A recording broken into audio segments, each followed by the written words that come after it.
A mysterious sound deep in the woods. Some say it's Bigfoot.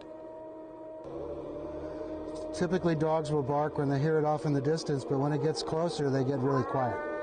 Tales originally from the Pacific Northwest now come from across the country, including the Santa Cruz Mountains. The large pins represent where they think they saw a Bigfoot, and the smaller pins are where people think they heard one.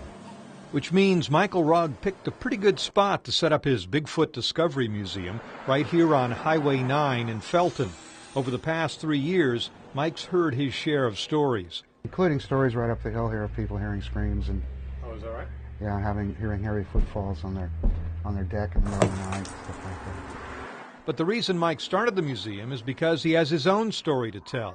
A camping trip when he was barely 5 years old. I went wandering off and went down a path, and then after a short ways went off the path, brushing some tall reeds, I guess they were, out of my face, stepped out on a sandbar, and there's a big hairy man standing there.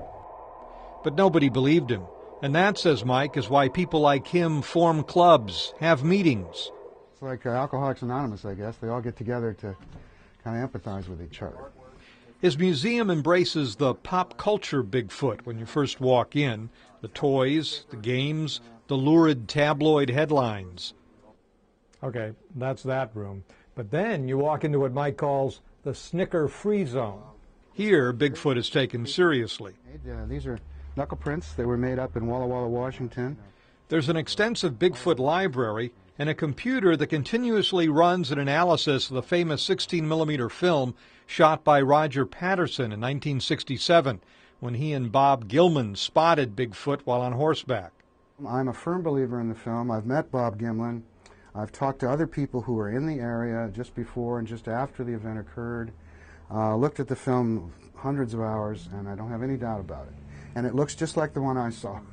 Mike admits he's a bit obsessed with Bigfoot, but then he's hoping that his work will one day help prove there really is such a thing. In the meantime, though... Yeah, everybody loves a good yarn, and of course this has that edge of being a little spooky and scary. Camping, anyone?